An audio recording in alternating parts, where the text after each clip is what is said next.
Om Namo Bhagavate Vasudevaya. Om Namo Bhagavate Vasudevaya. Om Namo Bhagavate Vasudevaya. Om Ajnanatimirandhasya Jnananjana Shalakaya Chakshurmilitam Yena Tasmai Shri Gurave Namaha. Nama Shreshtam Manamapi Satiputramatra Swarupam Rupam Tasyagrajam Urupuring Maturim Goshtavatim Radha Kundam Girivaramo Radhika Madhavasham Prapto Yasya Pratita Kripaya Shri Gurum Tam Natosmi Vandeham Shri Guru Shri Ataf Padakamalam Shri Gurun Vaishnavanscha Shri Rupam Sagrajatam Sahagarna Raghunatan Vitam Tam Sajivam Sadvaitam Savadhutam Parijana Sahitam Krishna Chaitanya Devam Shri Radha Krishna Padan Sahagana Lalita Shivishakhan Vitamscha. Hare Krishna, Krishna Krishna, Hare Hare, Hare Rama, Rama Rama, Hare Hare. Continuing on the theme of sadhus as tirthas. As mentioned previously in this series, tirtha is the first of the names of sannyasis, the Dashanami, the 10 names given by Shankaracharya. And tirtha may also be awarded as a title to someone who's accomplished as a scholar in Vedic understanding, means in Sanskrit. So they may be given titles such as Sarasvati, Vidyavagish, Tirtha, such titles may be given. Of course, simply by being a sannyasi or by being learned doesn't necessarily mean that one's very holy, but at least just by formally accepting sannyas. But it's expected that such people will be of good character also. It's not expected that a Sanskrit scholar will be a drunkard or a ganja smoker. Some sadhus are ganja smokers. That's where the hippies coming looking for self-realization in Rishikesh and places like that, they found the sadhus smoking ganja, getting their realization in a cloud of puff, and went back and imitated them. But it's expected that people will be of good character who study Shastra. There are people who study, they know Sanskrit, but they're actually enemies of Vedic culture. I mean, we may say rhetorically that Mayavadis are enemies of Vedic culture, but no, they're not intrinsically. Buddhists in the past, many of their early texts especially are in Sanskrit. That was the language of learned people. So when the Buddhists started making texts, they did it in Sanskrit, and later the emphasis shifted over to Pali. But it's expected that Sanskrit, which means that which is done fully or perfectly, is accompanied by Sanskriti, or which is translated often as culture, or the behavior of perfectly situated, if not fully realized, persons. We see up to the present time that, at least here in South India, many of the Sanskrit people, they're raised from their childhood by their parents to be Sanskrit scholars and priests, just like our Umasudana. He knows Sanskrit and Tamil. He doesn't know English. And you'll find that among the smartas in South India also, the ones who they go to the Kanchi Koti Kama Pitam. They study they know Tamil and Sanskrit. They speak Sanskrit, everything. Same thing. If you go to Udupi side, they're very good scholars. They know Sanskrit, Kannada, and Tulu. Tulu is the local language at Udupi, and Kannada is the state language. So they don't learn English. And maybe of course many of them do now because they want to send their children to America to be computer engineers. But though it seems that those who are more serious in their culture, they deliberately don't have their children learn English. They send them to gurukuls, where they study the traditional syllabus, and they don't learn English. Because with Sanskrit comes Sanskriti, and with English comes the English culture also, which is not at all suitable for spiritual life. It's Prabhupada's great mercy and in fulfillment of the prediction of Chaitanya Mahaprabhu that he spread Krishna consciousness in the English language, and he actually emphasized that. Knowing that English is the international language and that even the, at least superficially more cultured people in India, if you go to, at that time in the 1970s in Bombay and to a lesser extent in Delhi, and definitely in Bangalore, the people, they'd want to send their children for English education. And Srila Prabhupada used to give lectures in Bombay, public lectures in English,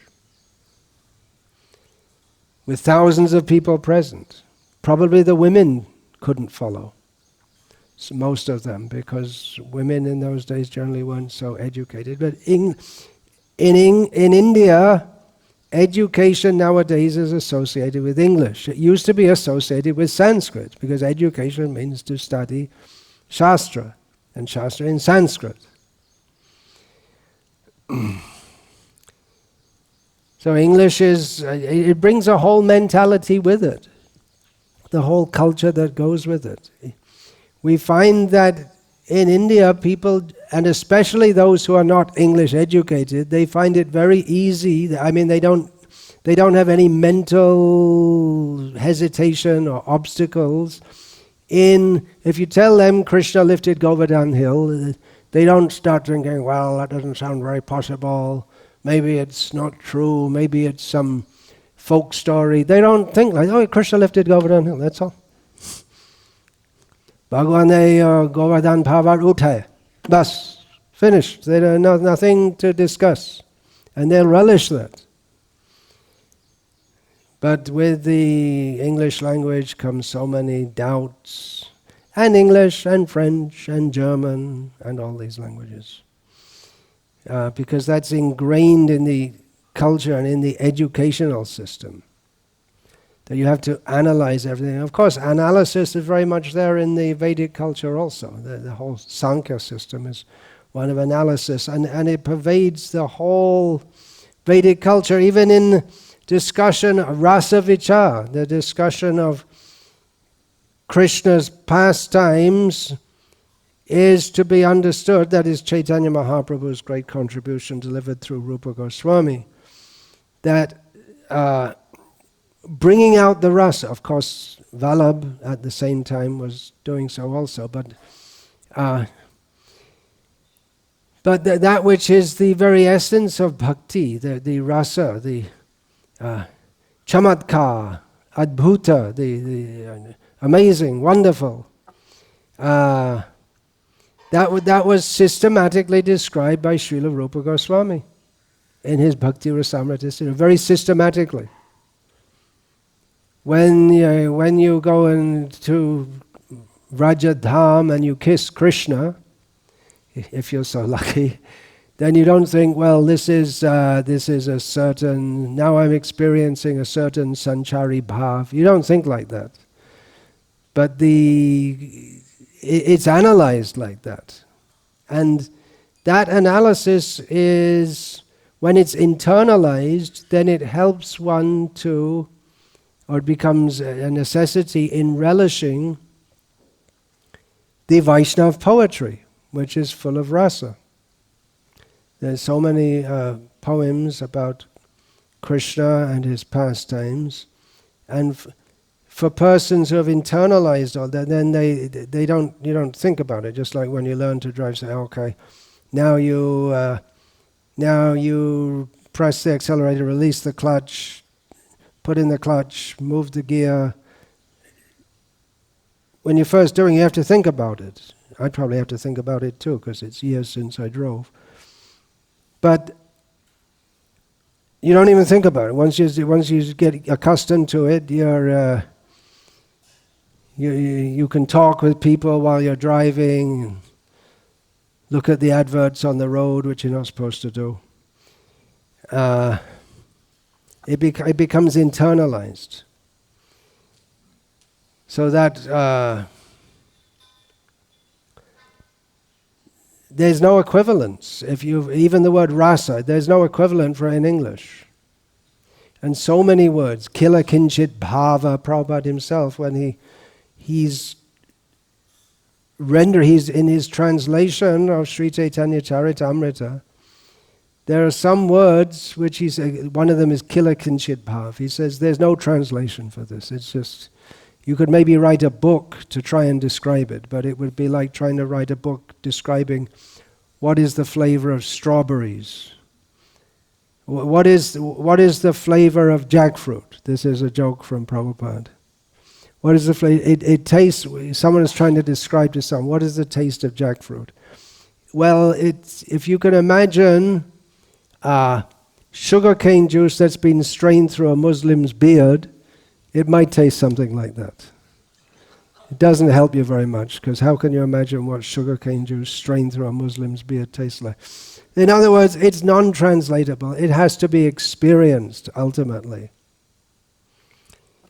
But the whole culture that goes, this enlightenment culture, that goes with there's a term in English, the Enlightenment. It means a period in European history where people became atheistic. And it's called the Enlightenment because they woke up one day and thought, oh, there's no God. Whoa! The great Enlightenment. Well, that's a simplification, as usual. But the whole idea, question everything. You should question everything. Don't believe anything. Well, then why I question you? Why should I believe you telling me to question everything? Even if you say question everything, you're taking it as axiomatic that when you say question everything, what you mean to say, it comes out of your mouth and travels in sound waves, enters the ears and enters the brain and is processed and means the same thing to the person who hears it as the person who speaks it. So anyway, this English medium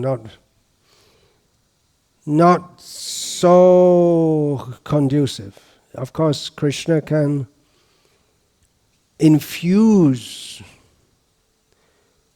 love of himself in anyone. But why do we say Vedic culture, Indian culture, Hindu culture? It's superior. There are various reasons for that. It's not that not growing up in the Disney culture is the same as growing up in Vedic culture. And for that matter, growing up in a middle-class household in Bombay is not as conducive for Vedic culture, generally speaking, as growing up in a traditional Brahmana household, of which there are still. It's the same country, but it's a different culture. Where one is more conducive. Of course, someone can become very puffed up and think, I'm a great Brahmana, and I'm so great, I'm so superior. That's also possible.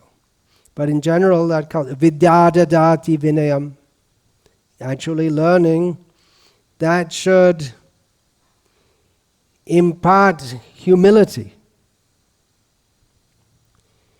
And therefore the brahmacharis in the Gurukul, brahmachari gurukule vasandanto gurur hitam acharan dasavandicho sudira guru sohrida. The brahmacharis, they live in the Gurukul, and the first, it's not stated, what is it? Brahmachari gurukule vasandanta gurur hitam achar. It's not stated about how they're studying and learning Shastra from the Guru, which, why do you send a brahmachari to the Gurukul? They study Sanskrit and then they learn one Veda at least. But in the first verse describing, it doesn't mention anything about study. It says how one has to live very humbly, doing menial service, because that is the entrance into studying and learning, without which everything is useless. Actually, that's the main thing. And in the Vaishnava understanding, we may say, well, the Gurukul boys are sweeping, collecting flowers, making garlands, and then they go and study. And the main thing is the study. But actually, when you go to the spiritual world, you won't be sitting and studying Sanskrit. You'll be sweeping and making garlands. That's the main thing. That's not the side issue. The main thing is how we serve Krishna. Kirtan.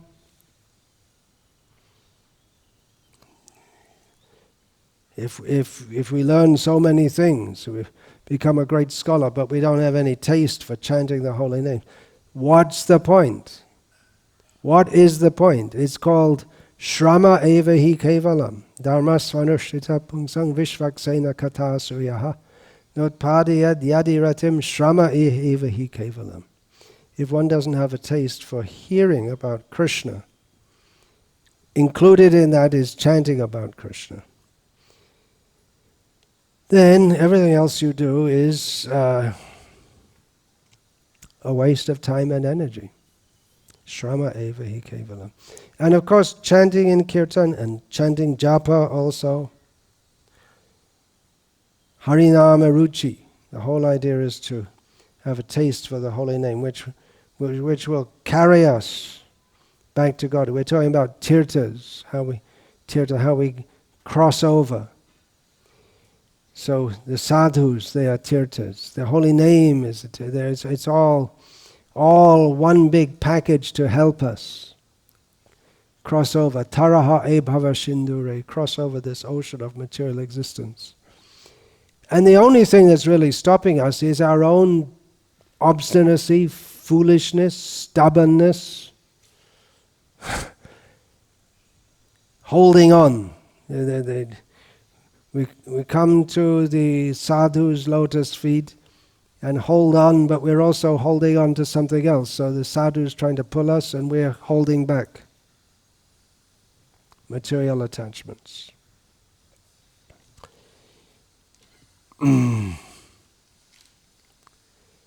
So we need the sadhus to help us cross over.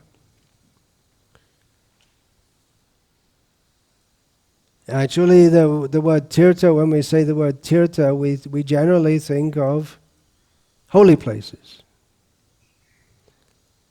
But now I'm discussing sadhus as tirthas. So we may say, well, so much respect is given in Vedic culture to sadhus, genuine sadhus especially. Maybe not to people who are cheating. It used to be when Srila Prabhupada came to India, a lot of people, especially the more enlightened kind of people, that means English educated and this, they didn't have any faith in sadhus because they saw what was going on in so many cases. This Maheshwari, lawyer in Bombay, was initiated as Mahaprabhu Das. So he described how he had no interest in sadhus whatsoever. He was a lawyer, He was in the law court, smart guy. You have to be intelligent to be a lawyer.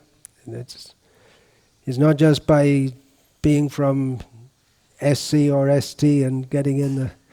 You have to have some brains. I mean, you could somehow or other bribe your way through or something, but it won't work in the law court. You have to know your stuff, you have to be sharp. So he described how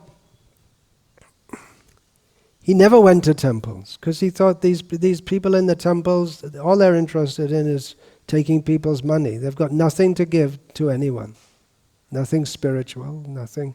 He didn't believe in anything spiritual. So he said he used to go to temples, he used to drive his wife, and to drive a car in those days was quite a big thing, even in Bombay. You have to be a rich man. So he'd drive his wife, or maybe usually they'd have a paid driver. So he'd go with his wife, and when she wanted to go to a temple, and he'd sit in the car and wait for her to come back. He'd never go. So one day it was Makar Sankranti on January 1978. January the 14th, Makar Sankranti. Which is exactly by the Gregorian calendar 2 months after Srila Prabhupada had passed away, November the 14th, 1977.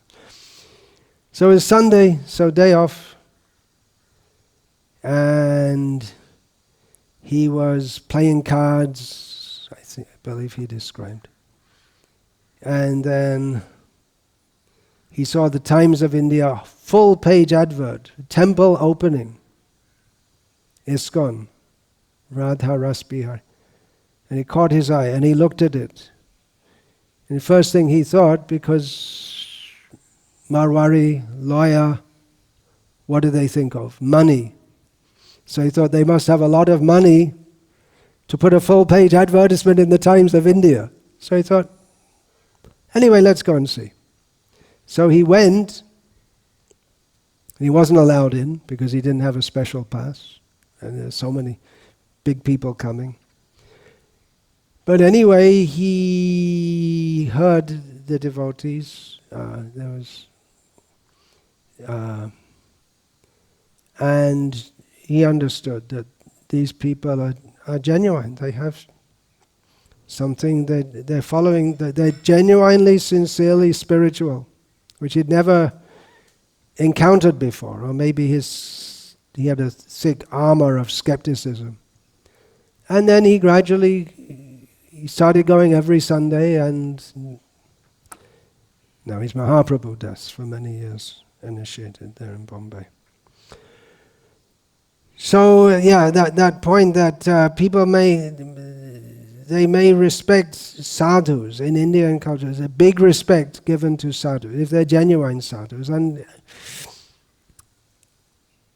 it becomes very difficult when there are people who are posing as sadhus and they're taking the respect of sadhus, but they're misrepresenting what a sadhu should be.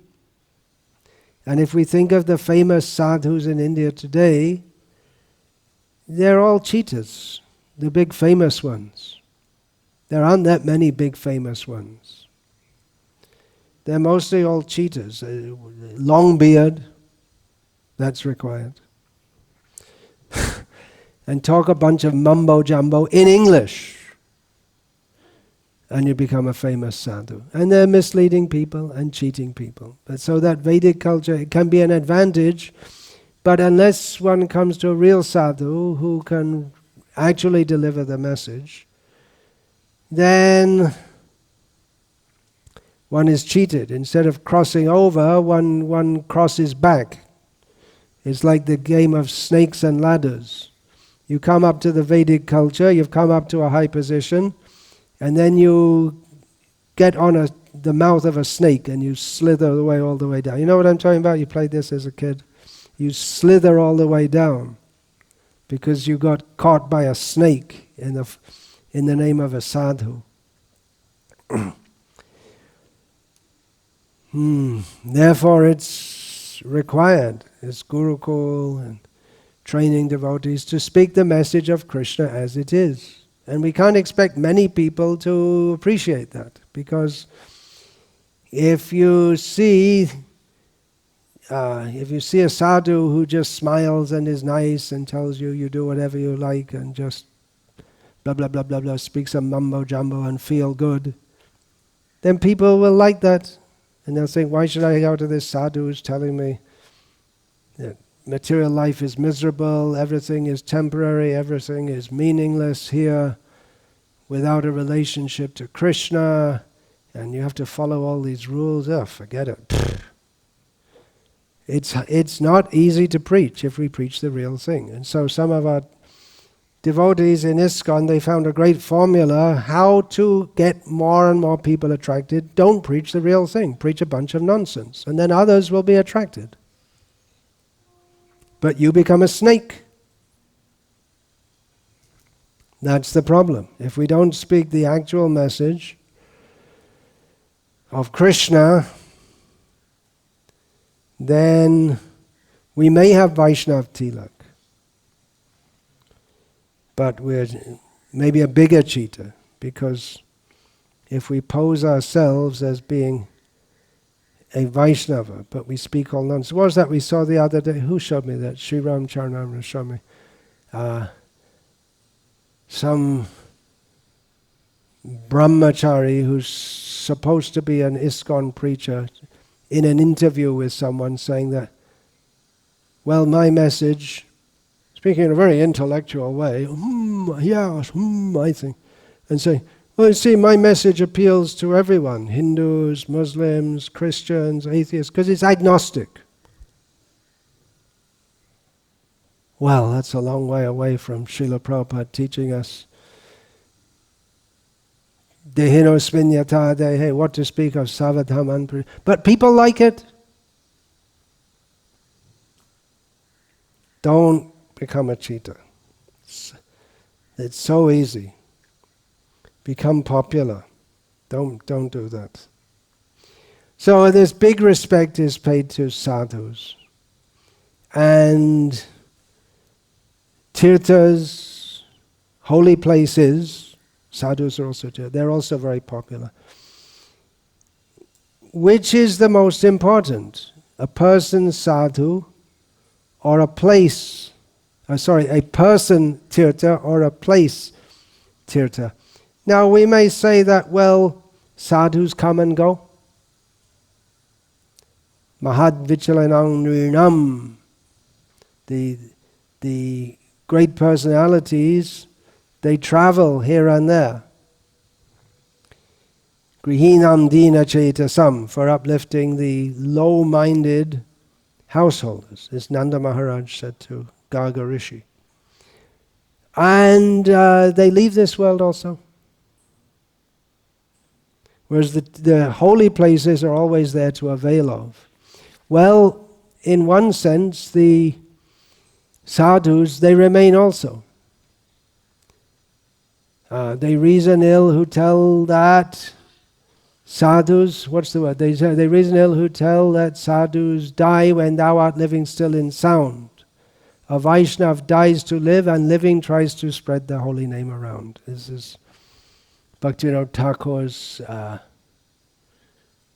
poetic lines in relation to Haridas Thakur.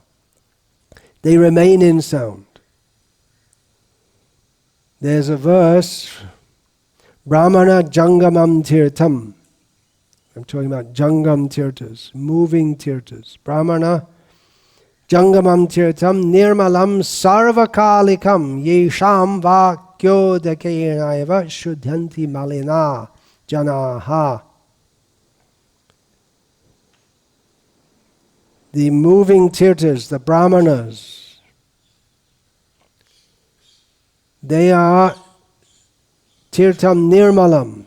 They're spotless tirthas. The tirthas may become, the holy places may become contaminated by the sins of people there, or even the whole atmosphere. Some holy places, the prostitutes there, and very commercial atmosphere, and all kinds of things going on. But the moving person, tirthas, the sadhus, they don't become contaminated. And they're always pure, because they're how is that? by their words, which are like water. The holy places purify generally the water. Yat tirtha buddhi salile. This verse mentions the water in a holy place.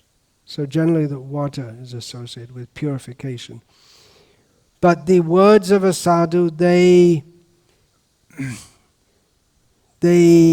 purify the dirt within the heart of people.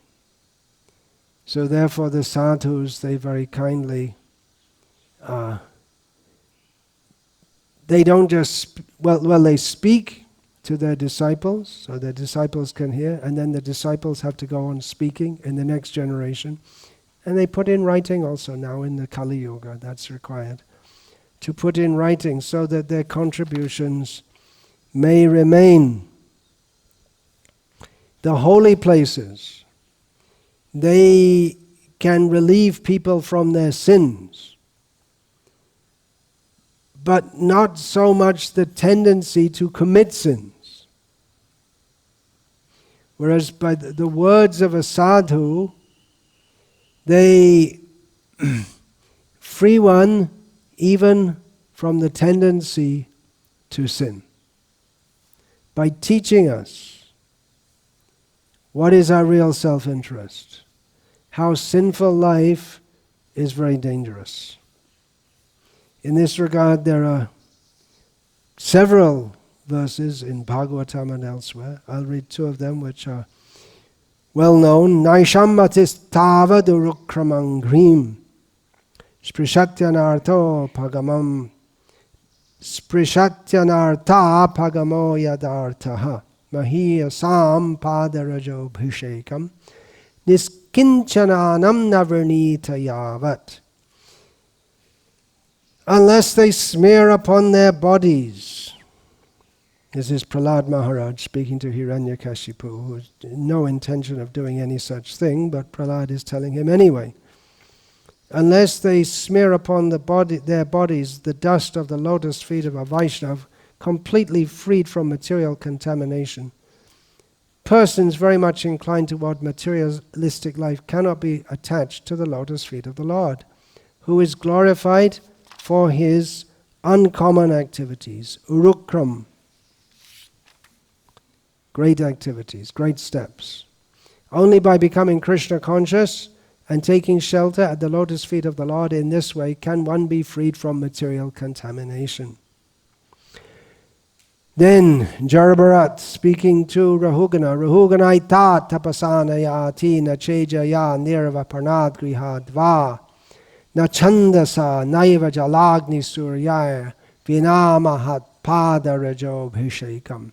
O King Rahugana, the perfectional stage of devotional service, or the Paramahamsa stage of life, cannot be attained unless one is blessed by the dust of the feet of great devotees. It is never attained by tapasya, austerity, the Vedic worshipping process, acceptance of the renounced order of life, the discharge of the duties of household life, the chanting of the Vedic hymns, or the performances of penances in the hot sun, within cold water, or before the blazing fire.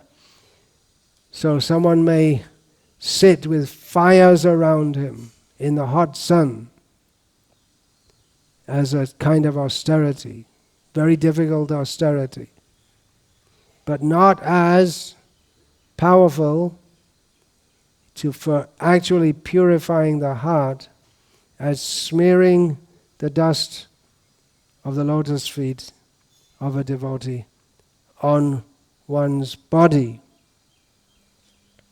But even that in itself may not help if one does so formally. The idea is to fully surrender, to fully submit oneself. Reading from Chaitanya Bhagavat, Madhya Khanda, chapter 10, text 110. Sparshe ki dai dekhile haridas, chinde sarva jibe anadi karma pash.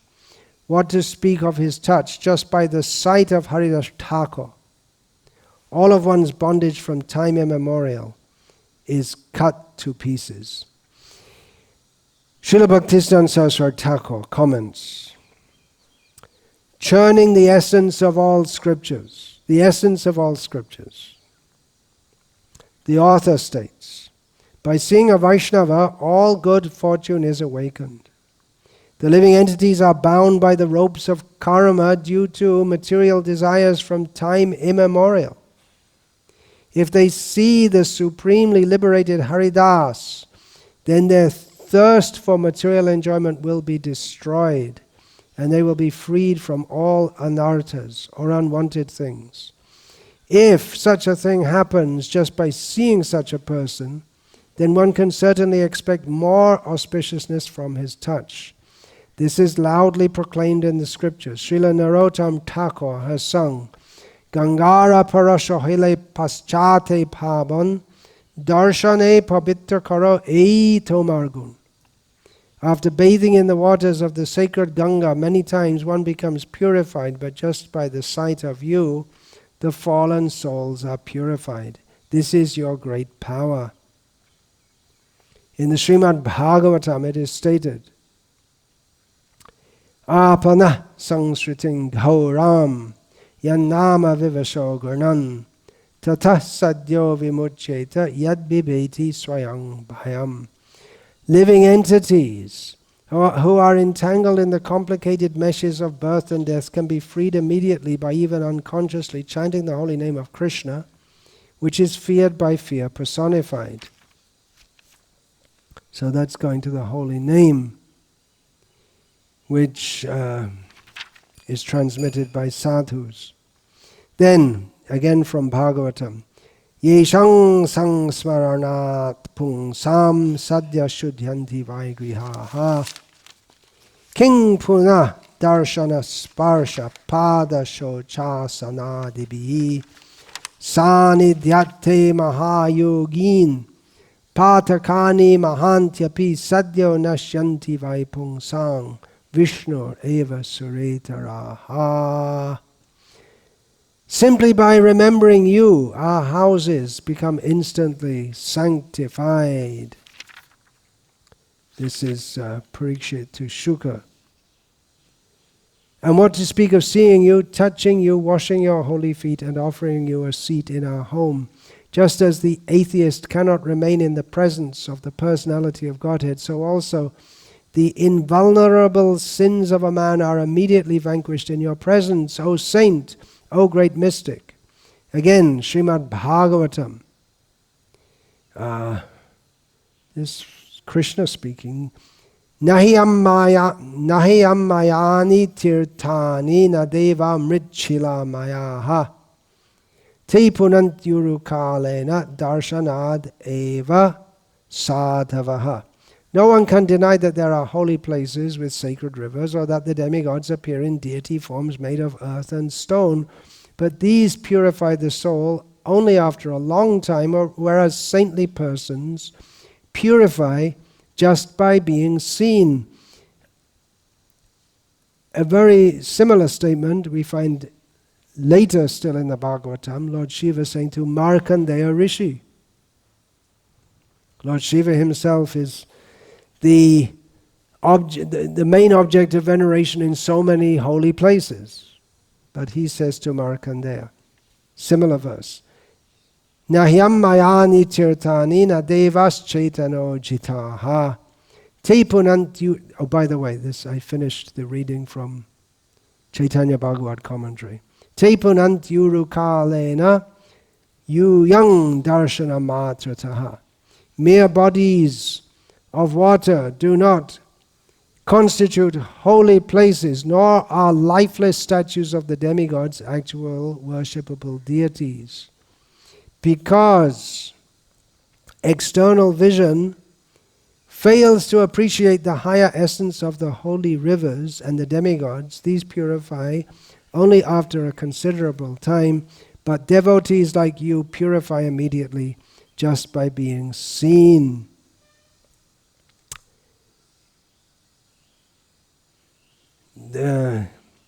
Srila Prabhupada writes in Canto 4, Chapter 22, Text 16, Srimad Bhagavatam, purport, the devotees are actually the representative of the Supreme Lord, and as such they travel all over the world directly as Narayana, because they carry Narayana within their hearts and preach his glories. So the Mayavadis, they think Dandagrahena matrena naro Narayana bhavet. Simply by accepting the stick of a sannyasi, one becomes Narayana. That's nonsense. Even if they're great learned scholars and they think like that and they preach like that. But actually it's nonsense. But the devotees, they are directly as Narayan. Which doesn't mean they are actually Narayan, but they have the same effect in their traveling, because they carry Narayana within their hearts and preach his glories. Here's this verse I just quoted. I'll say again. Mahad vichalinam nrinam grihinam dinachetasam nishrayasaya bhagavan kalpate nanyata kvachit. O my Lord, O great devotee, this is Nanda Maharaj to Garga Rishi. O great devotee, persons like you move from one place to another, not for their own interests, but for the sake of poor-hearted grihastas, householders. Otherwise they have no interest in going from one place to another. This same verse is cast in Bengali in Chaitanya Charitamrita. Mahanta Shabhav e tarite pamar nijja karja nahi tabu jai tar ghar. It means the same thing. The characteristic of a great personality is this, that to uplift sinful people, they go to their houses. They have nothing personally to gain by doing so, but that's their characteristic as a great personality. So there's another advantage of the Jangam Tirtha, the moving Tirtha. You have to go to the holy place, but the holy place comes to you. That's why Srila Prabhupada, he wants his sannyasis to travel and preach, and devotees go place to place, distribute books, hold Harinam Sankirtan, do festivals. An example of Shukadev from the Bhagavatam. Sago dohana matram hi griheshu grihamedhinam avekshate mahabhagas tirthi kurvang stadashramam. He, Shukdev Goswami, was accustomed to staying at the door of a householder. He wouldn't go in, seems. Only long enough for a cow to be milked, and he did this just to sanctify the residence. Again, Parikshit Maharaj speaking to Shukdev. Aho adya vayang brahman satsevya kshatra bandhavaha kripaya titi rupena bhavadbis tirthakara kritaha. O Brahmana, Shukadev Goswami, by your mercy only, you have sanctified us, making us a person like me, who am a kshatra bandhava, making us like unto places of pilgrimage, all by your presence here as my guest. By your mercy, we who are but unworthy royalty have become eligible to serve the devotee. So in other words, he's saying that even though I'm a fallen kshatriya, not even a kshatriya, but fallen kshatriya, that's his humility. Saying that you have sanctified me to the extent that I also can be considered on the platform of a tirtha. Another thing is you can go to a tirtha, but a lot depends on your own attitude. Of course, that's true with sadhus also, but sadhus may be very merciful, and even if the attitude is wrong, we'll attempt to correct that. As Sarva Bhavana Prabhu, one of my godbrothers, who I haven't seen for a long time, he told me that he had once asked Srila Prabhupada that in Chaitanya, no, I don't think he quoted that Chaitanya Charitamrita verse, but Prabhupada would always say that out of the book Bhagavat and the person Bhagavat is more important. Well, actually in Chaitanya Charitamrita it says, Ek Bhagavata Baro Bhagavata Shastra Ar Bhagavat Bhakta Bhakti Rasa Patra. That the big Bhagavat, or the main one, is the book Bhagavat. And there's one more, the devotee who is the receptacle of Bhakti Rasa. But Prabhupada put it around the other way. So both are correct because the Mool Pramana, or the central authority, is the Srimad Bhagavatam. Madhyasta Bhagavat Puran. This Narottam Das sings. That Madhyasta, that if there's Madhyasta, you know from Bhagavad Gita, that word is there. Suhrinmitrar Yudasina. What's the next word? Madhyasta. Dvesha Bandhushu. So a Madhyasta is someone who's situated between friends and enemies. He's neutral. And then he gives, if there are people who are quarreling, he'll give the right judgment. That's the idea. So Bhagavat Puran is the Madhyasta, because there may be different opinions, what should be done, or what is this truth about the Shastra, but the Srimad Bhagavatam will give the evidence. So in that sense. But on the other, so why Prabhupada, Savabhavana Prabhu asked, why is the book, why is the person Bhagavad considered more important? Prabhupada said, because he will pull your ear. Bhagavatam you can read and say, oh, very nice, smoke a cigarette. You won't dare to smoke a cigarette in front of Prabhupada, I hope. Of course, the hippies, they do all kinds of things. Again, that culture.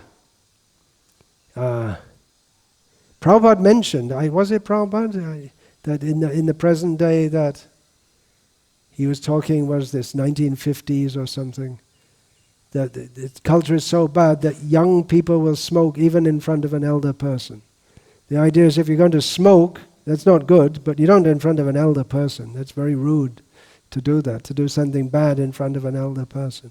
But people just do automatically. They take pleasure in insulting the culture and insulting the respectable people. Such is Kali Yuga.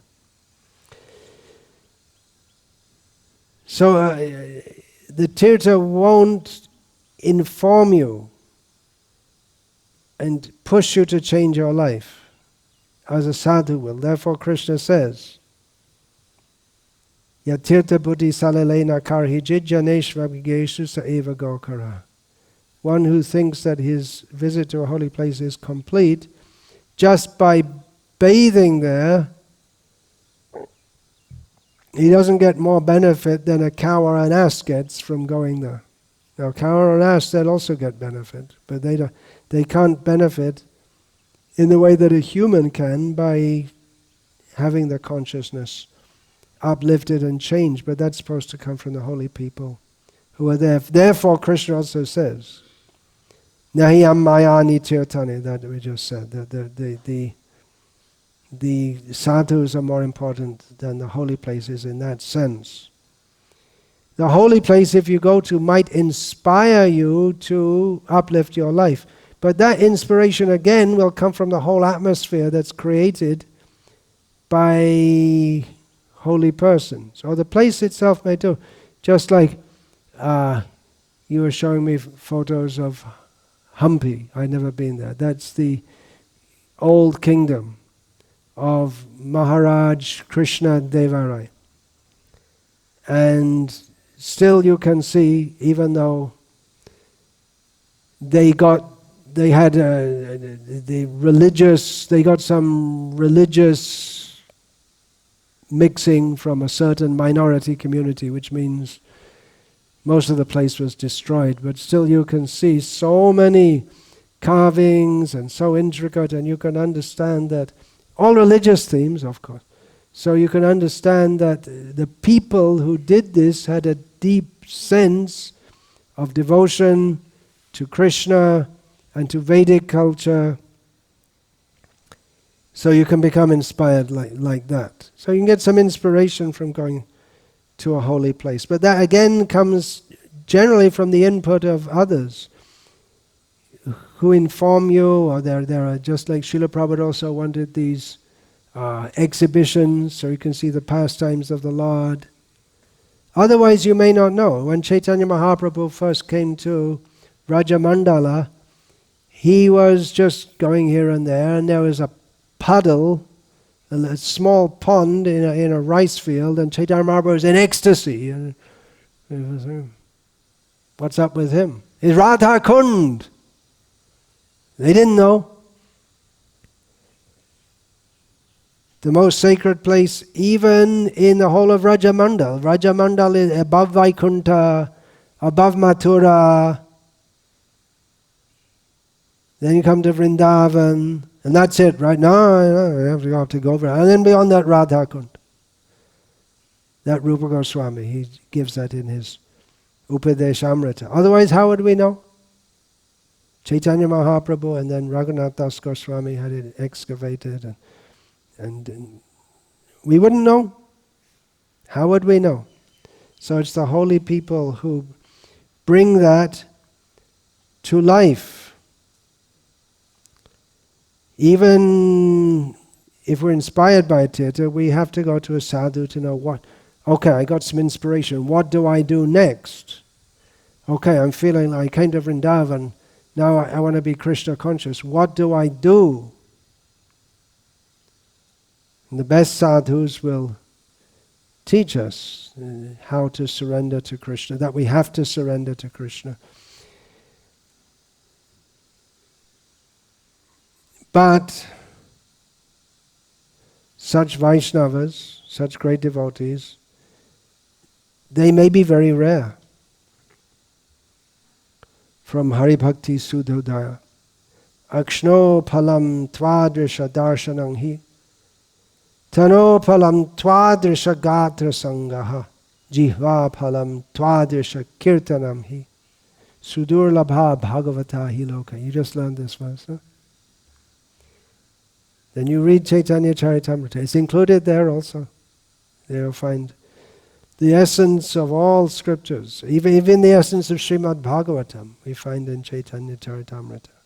So many verses are quoted there from all kinds of scriptures. Kaviraj goes. Kaviraj means he's a great scholar. He was selected. There's so many great scholars. He was selected to compose Chaitanya Charitamrita. So the translation is given of this verse as follows. My dear Vaishnava, seeing a person like you is the perfection of one's eyesight. Touching your lotus feet is the perfection of the sense of touch, and glorifying your good qualities is the tongue's real activity. For in the material world, it is very difficult to find a pure devotee of the Lord. So it may be Sudur Labha Bhagavata Hiloke. Of course, by Chaitanya Mahaprabhu's mercy, what is very rare is now relatively common. We may not find devotees like Shukdev Goswami and Srila Prabhupada loitering on every street corner, but there are many of their representatives who distribute these books, who chant the holy names, and who are seriously endeavoring to come to that level. And anyone who goes with the devotional spirit to a holy place, they also make the tirtha. They make a tirtha. That verse I quoted several times in this series of talks. Bhavadvidha bhagavatas tirtha bhuta swayang vibho tirtha kurvanti tirti kurvanti tirthani svantasthena Gadabrita.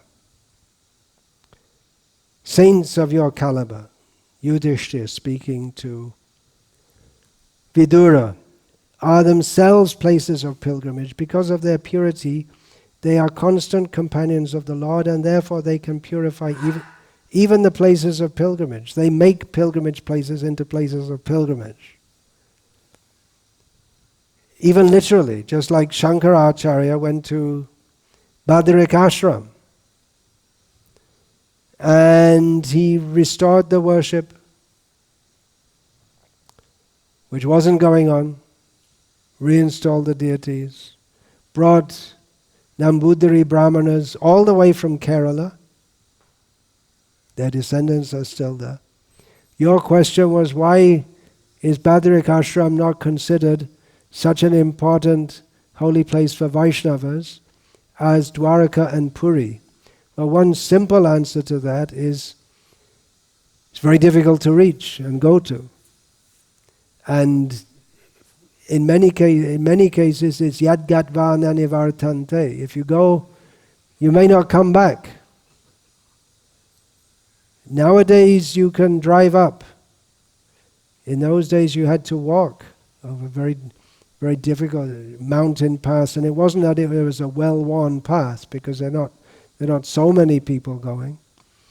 Remember, the population of India was much less.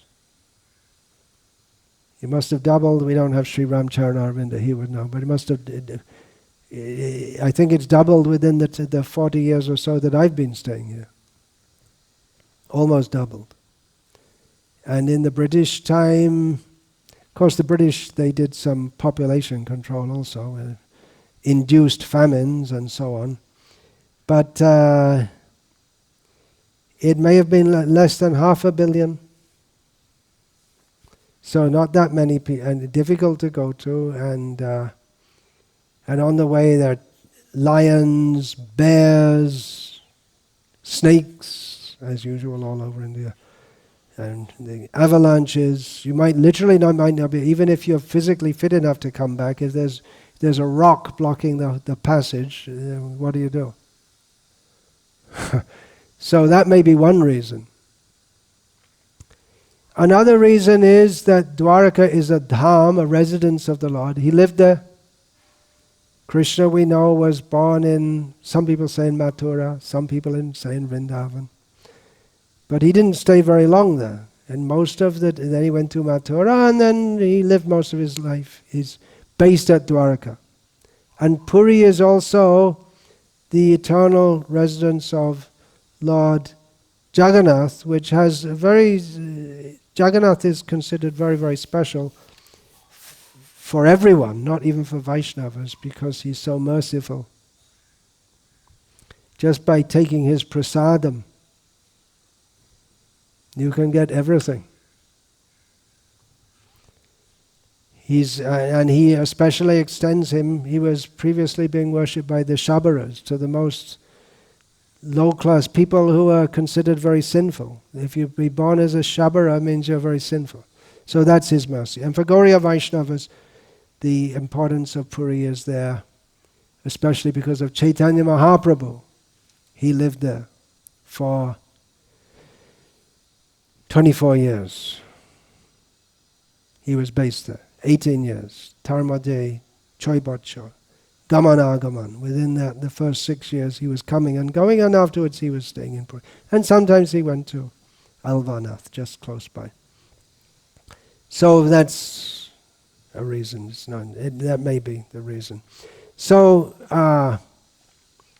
the holy places, the devotees, they make them, but even ordinary devotees, we can say ordinary, there's no such thing as an ordinary devotee.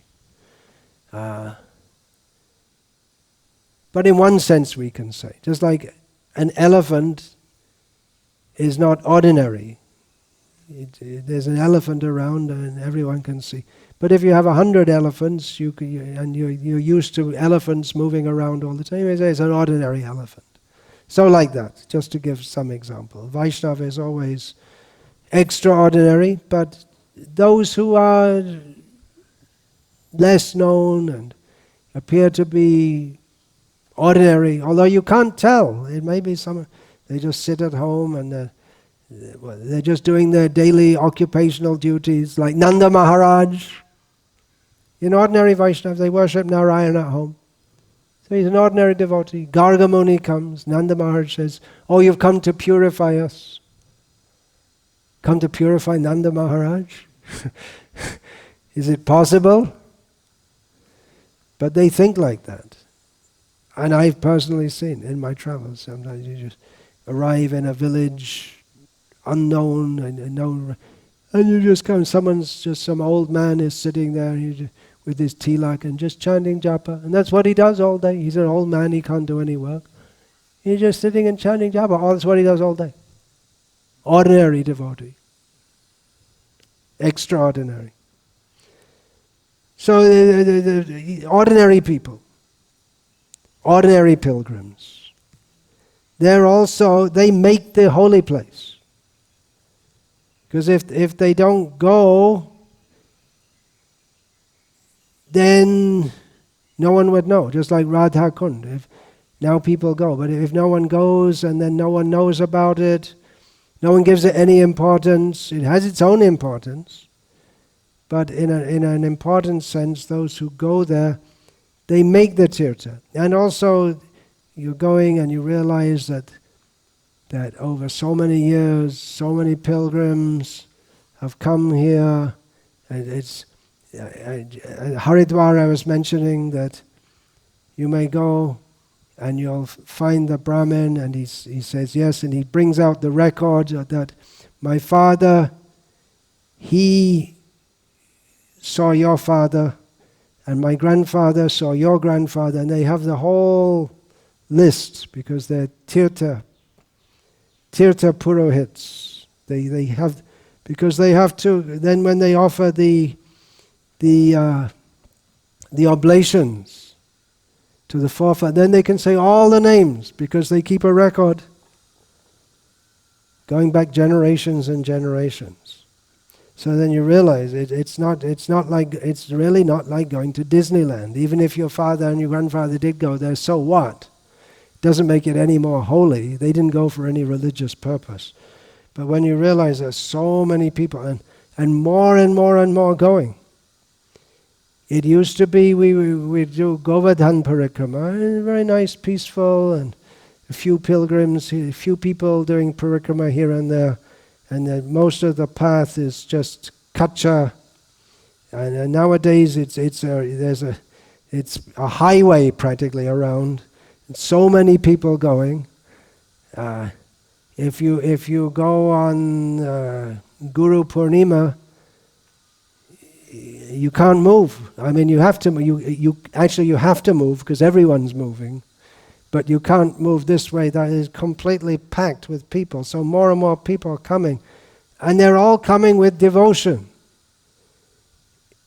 Maybe someone has pure devotion, someone has mixed devotion, but they're all coming with devotion to Giriraj, Govardhan, or whichever holy place they're going to.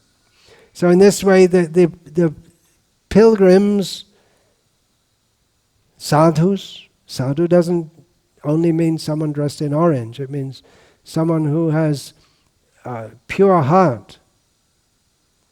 Pure heart means specifically in relation to God. So they make the holy places. This verse, Bhavadvidha Bhagavatas, is quoted in Chaitanya Charitamrita. As we're saying, Chaitanya Charitamrita, you get the essence of all this. The essence of the essence. Bhagavatam itself is the essence of the essence. Sarva Vedeti Hasanam Saram Saram Hiudahritam. The essence of all the Vedas, the essence of the essence is the Bhagavatam, and the essence of that is in Chaitanya Charitamrita. So in where this is quoted in the Chaitanya Charitamrita, Srila Prabhupada gives this commentary. Srila Prabhupada writes, this verse was spoken by Maharaj Yudhishthira to Vidura in Srimad Bhagavatam. Vidura was returning home after visiting sacred places of pilgrimage, and Maharaj Yudhishthira was receiving his saintly uncle.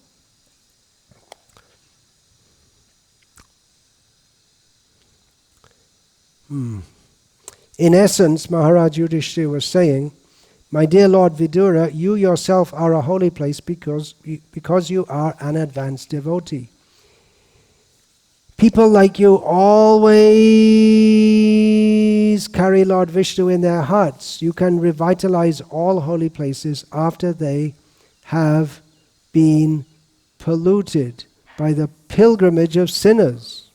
So I was saying that everyone who goes to a holy place helps to make it a holy place, but then sinful people also go. But sinful people, it's mixed. Because someone who's really grossly sinful doesn't have any faith in holy places. So it means that even people who are religious, they also may be sinful. Knowingly or unknowingly they commit sins. But they have faith in God, they have faith in Ganga, they have faith in Vrindavan, therefore they go to a holy place. And they leave their sinful reactions there. But someone like Vidura, by his going, he purifies that holy place of sin. Now don't you go to a holy place and think, I'm purifying it, please. Probably you are, but don't think like that. Because if we think like that, then Amito Vaishnav e buddhi hoile Omani nahabhavami. If I think I am a Vaishnava, then I become proud. Pratishta asha ashi hridoy dushibe hoibo nirayagami. Bhaktivinoda Thakur warns.